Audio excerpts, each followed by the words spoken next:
வணக்கம். த reporters collective உடைய ஒரு ரிப்போர்ட் வெளியாகி இருக்கிறது.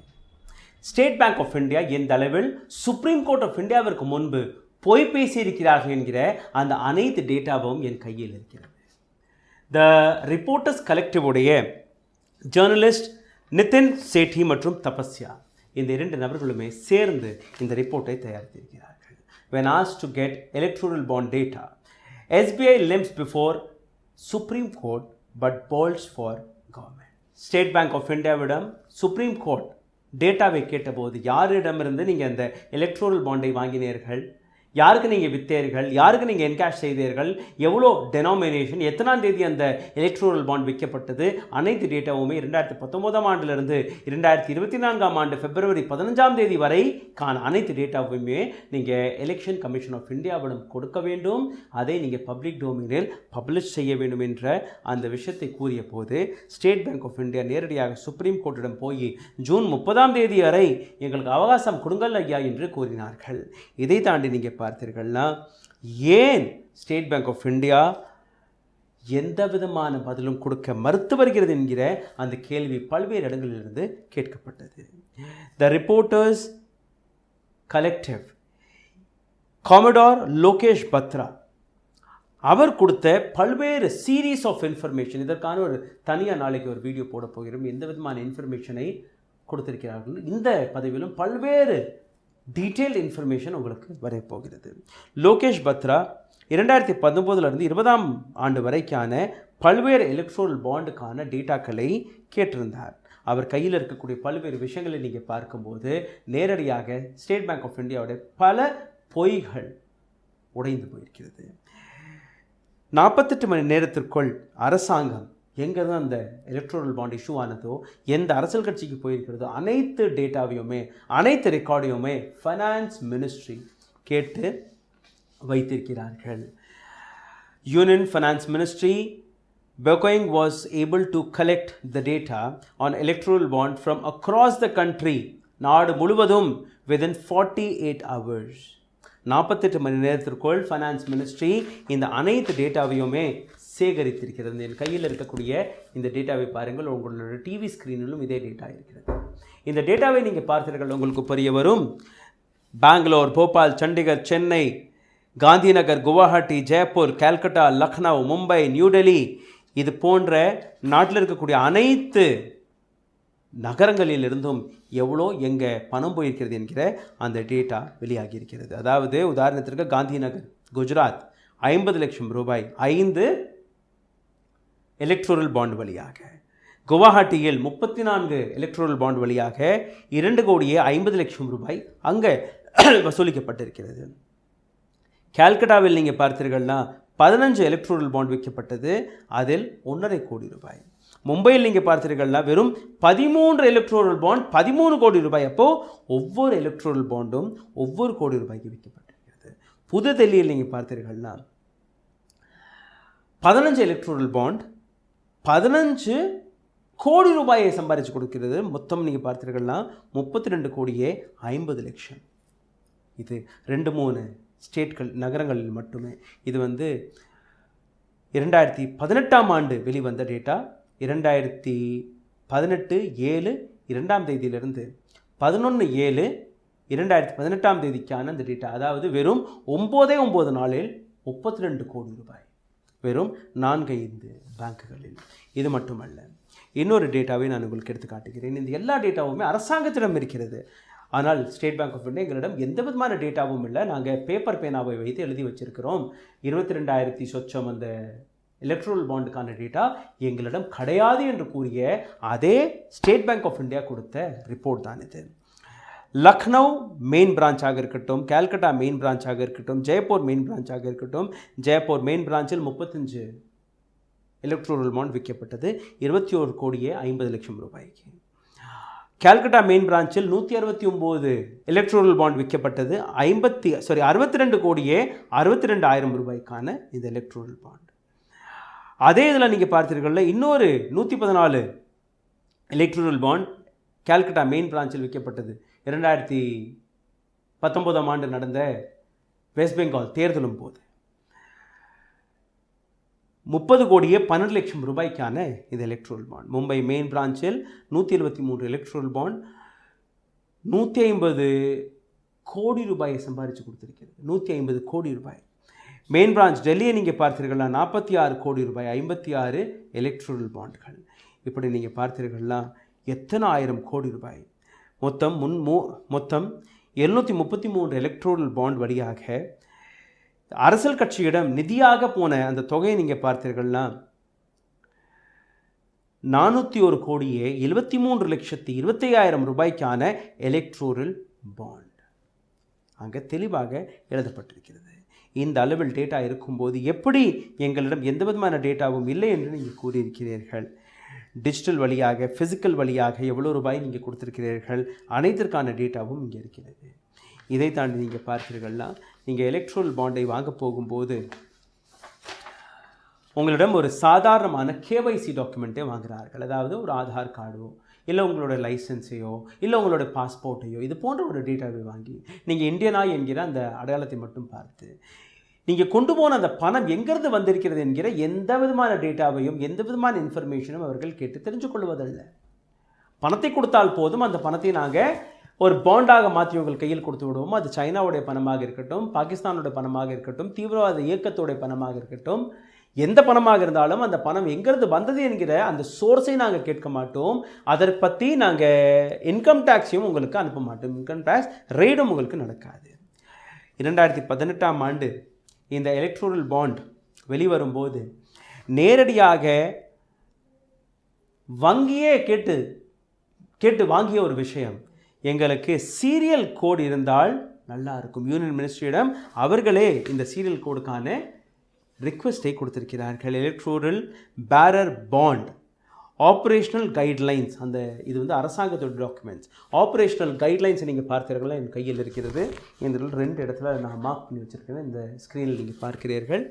இதில் நீங்கள் பார்த்தீர்கள்னா without serial number on the EB, அதாவது electoral bond, there will be no audit trial available for internal control and reconciliation. Serial number இல்லை என்றால் யார் அந்த பாண்டை வாங்கினார்கள், எங்கே அந்த பணம் போனது என்கிற எந்த விதமான டேட்டாவும் எங்களால் ஃபாலோ செய்ய முடியாது. ஆகையால் இதில் ஒரு சீரியல் கோட் இருக்கணும் என்ற அந்த விஷயத்தை வங்கியை கேட்டு வாங்கியிருக்கிறது.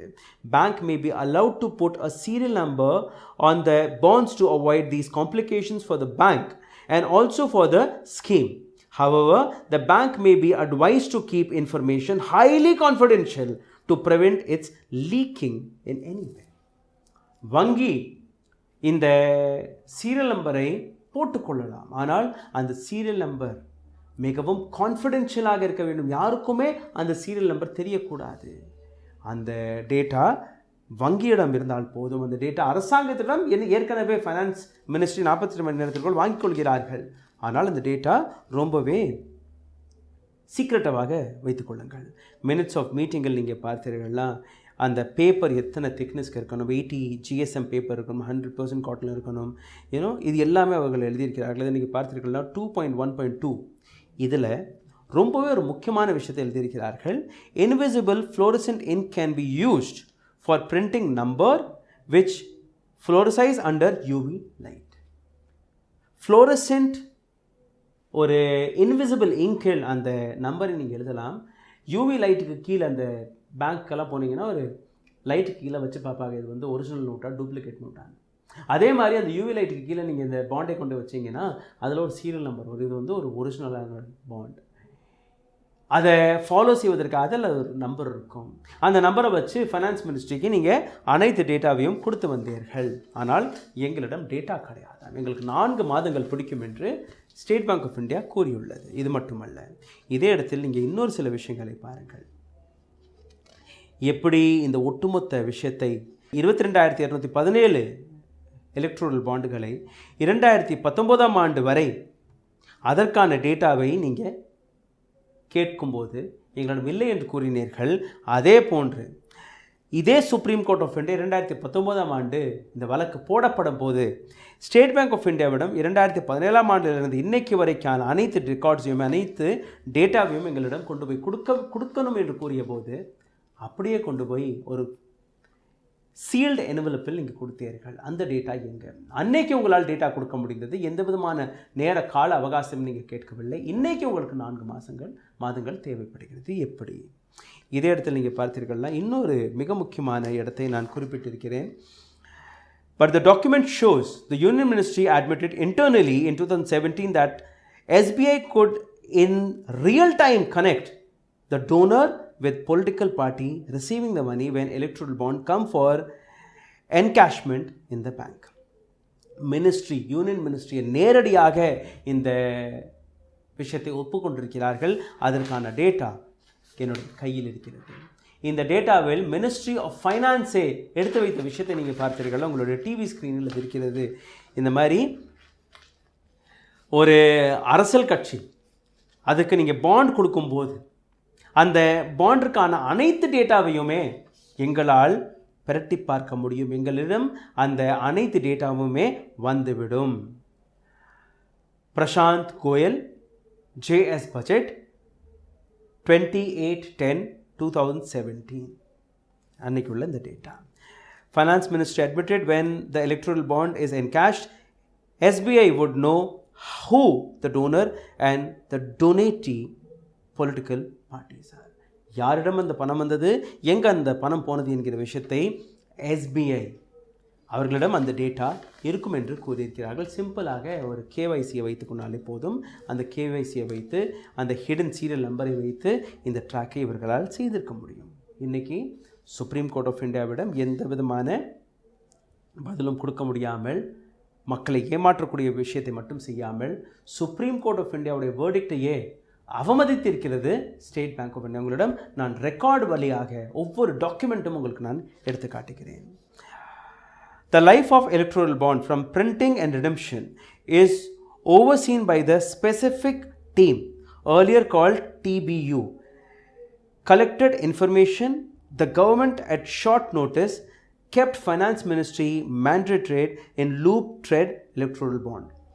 எங்கிருந்து இந்த எலக்ட்ரல் பாண்ட் வாங்கப்படுகிறது, யாரிடம் அது கொடுக்கப்படுகிறது என்கிற இந்த விஷயத்தை TBU என்கிற ஒரு டீம், ஸ்பெசிஃபிக் டீம் அமைக்கப்பட்டது.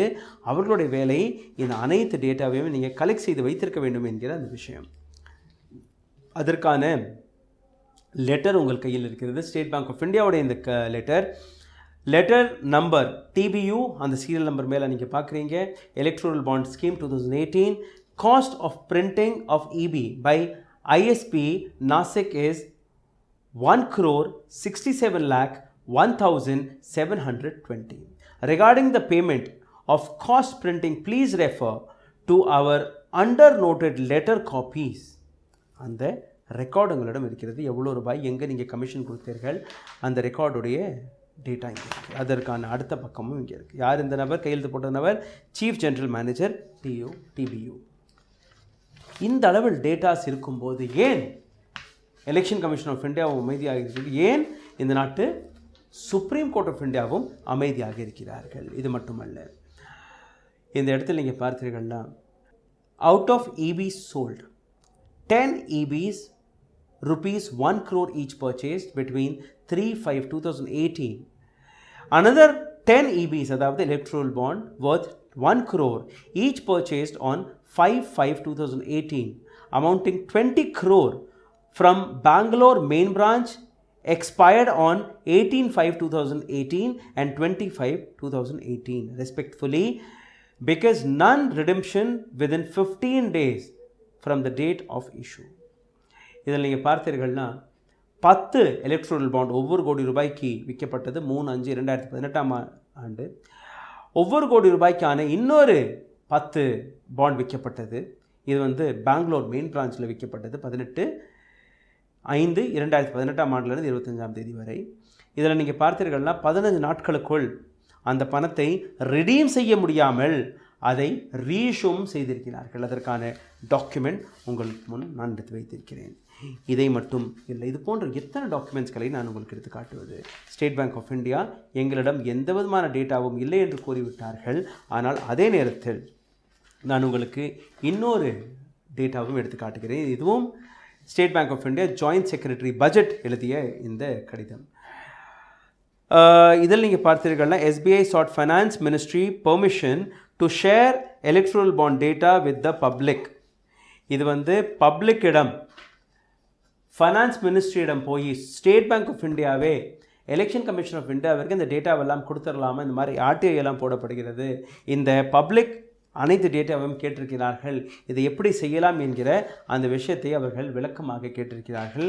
அதற்கு சுபாஷ் சந்திரா கர்க் ரிட்டையர்டு அவர் கொடுத்த விஷயம், இந்த ஒட்டுமொத்த விஷயத்தை அரசாங்கம் யாருக்குமே இந்த டேட்டாவை கொடுக்கக்கூடாது என்கிற அந்த ஆர்டரை கொடுத்தது. அதனால் இந்த டேட்டாவை நாங்கள் பப்ளிக் டொமைனில் எடுத்து வைக்க முடியவில்லை, எலெக்ஷன் கமிஷன் ஆஃப் இந்தியாவிற்கு நாங்கள் கொடுக்க முடியவில்லை. ஆனால் இந்த டேட்டா எஸ்பிஐயிடம் இருக்கிறது, இதே டேட்டா ஃபைனான்ஸ் மினிஸ்டரிடம் இருக்கிறது. ஆனால் இப்போது எலெக்ஷனுக்கு முன்பு இந்த டேட்டா வெளிவந்து விட்டால், இந்த பேர் பட்டியல் வெளிவந்து விட்டால் அரசாங்கம் சிக்கிக்கொள்ளும், பிஜேபி சிக்கிக்கொள்ளும். அப்படி 10ஆம் தேதிக்கு முன்பு ஸ்டேட் பேங்க் ஆஃப் இந்தியாவுக்கு எதிராக சுப்ரீம் கோர்ட் ஒரு வர்டிக்டை கொடுத்து விட்டால் அவர்கள் மீது வழக்கு போடப்படும், தேர்தல் தேதியை ஒத்தி வைக்க பார்ப்பார்கள், அங்கேயும் பிஜேபி சிக்கும். ஆகையால் 10ஆம் தேதி நோட்டிஃபிகேஷன் வரட்டும், 11ஆம் தேதி நாங்கள் இதற்கான விசாரணையில் அமர்வோம். அன்னைக்கு இதை தள்ளி போடுவதில் எந்த விதமான தவறும் கிடையாது. அப்போது சுப்ரீம் கோர்ட் ஆஃப் இந்தியாவும் அரசாங்கத்துடைய இந்த நாடகத்தின் ஒரு கதாபாத்திரம் மட்டும்தான். எப்படி இடி, சிபிஐ, ஐடி, எஸ்பிஐ நடித்து வருகிறார்களோ அதே போன்று இன்னைக்கு சுப்ரீம் கோர்ட் ஆஃப் இந்தியாவும் நடிக்க தொடங்கிவிட்டது. நன்றி, வணக்கம். ஊடகம் கார்ப்பரேட் அரசியல்வாதிகளின் கைப்பாவையாக, அடிமைகளாக இருந்தது போதும். இனி சாட்டை எடுத்து சுழற்றும் நேரம் வந்துவிட்டது. ஊடகம் பொதுமக்களாகிய உங்களுக்காக, உங்களாலேயே இயக்கப்பட வேண்டும். ஊடக சுதந்திரத்திற்காக உங்களின் பங்களிப்பை இன்றே அளித்திடுங்கள்.